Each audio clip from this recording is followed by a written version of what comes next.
Dimanche 24 novembre le matin. Du coup, j'ai mieux dormi. Je ne me suis pas levée à chaque fois qu'on entendait un bombardement ou le bruit des drones. J'ai mieux dormi, mais ça a bombardé toute la nuit. Médecin engagée, Catherine Le Scolan-Kéry effectue sa première mission à Gaza en novembre 2024. Elle était alors la seule Française et la seule femme du groupe. Quand on est entré dans la bande de Gaza, pas un mot dans le camion. On ne pouvait pas parler tellement, même en parlant, là, ça me serre la gorge. C'était un paysage d'apocalypse. On est rentré en plus à la nuit tombante, donc après le coucher de soleil, juste au moment du coucher de soleil. Et puis ensuite, il n'y a pas d'électricité à Gaza, donc on est vite plongé dans le noir. Et la nuit tombe sur un champ de ruines. Il n'y a pas un être humain dans les premiers kilomètres, parce qu'on traverse Rafah, il n'y a plus de vie à Rafah. Et personne ne parle, parce que c'est...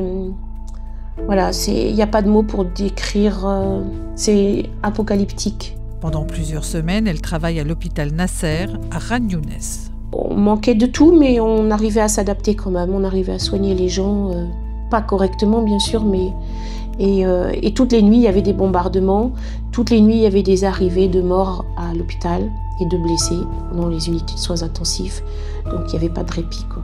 Il y avait 3 secteurs aux urgences de l'hôpital Nasser. Il y avait un secteur vert, un jaune et un rouge. Le secteur vert, ça équivalait à un dispensaire de soins courants. C'est là que j'ai travaillé pendant 15 jours où je faisais des consultations de médecine générale. Donc moi, j'ai pas vu les cas les plus graves, mais j'ai quand même vu tous les jours, des gens arriver en détresse psychologique avec des carences au niveau de l'hygiène, au niveau de l'alimentation, des états de dénutrition sévères. Des femmes qui étaient désespérées, qui paraissaient toutes 20 ans de plus que leur âge. Elles avaient perdu des enfants, elles avaient perdu leur mari, plus aucune hygiène, plus aucune intimité. J'ai vu ça et elles rentraient très stressées dans mon box de consultation. Elles sortaient toujours avec le sourire. J'avais une bonne relation avec les gens et tel point qu'à un moment, ils voulaient tous passer dans mon box et au niveau de la relation humaine, c'était très très fort. La Bretonne revient de Gaza avec 2 mineurs dont le père est à Rennes. Les 2 enfants sont restés seuls une année après qu'un bombardement a tué leur mère et leurs grands-parents. Mais elle souhaite faire plus. Elle a été la porte-parole de la délégation française de la Grande Marche pour Gaza en juin 2025, une marche bloquée par l'Égypte. Puis en août, elle part pour une nouvelle mission. Mais à son arrivée en Jordanie, Israël refuse l'entrée des médecins. On appelle ça des rotations quand il y a une équipe de médecins qui sort et une équipe qui entre dans Gaza.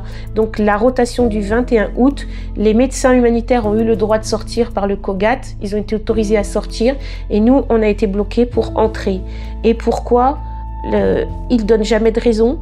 Ils nous disent jamais pourquoi. Donc on ne sait pas pourquoi on est refusé et on n'a pas de recours. Et 4 jours après le refus, l'hôpital a été bombardé.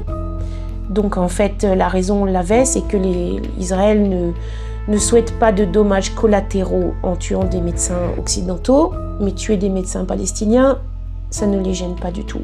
En juillet 2025, elle réussit à faire évacuer vers la France une personne grièvement blessée lors d'un bombardement israélien. C'est l'un des rares adultes de Gaza accueillis dans l'Hexagone pour raisons sanitaires. En 2 ans, la France n'a accueilli que 25 enfants blessés de Gaza et depuis août 2025, Paris a totalement fermé ses portes.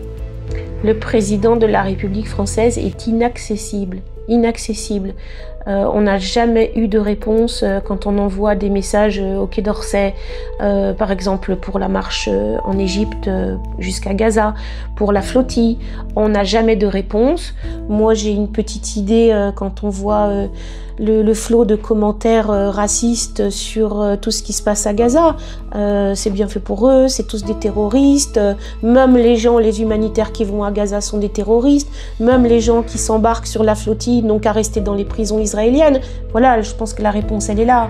On vit dans une société profondément raciste, anti-arabe. Catherine Le Scolan-Kéry souhaite retourner travailler à Gaza, mais Israël bloque tous les médecins qui ont déjà fait une mission dans l'enclave palestinienne.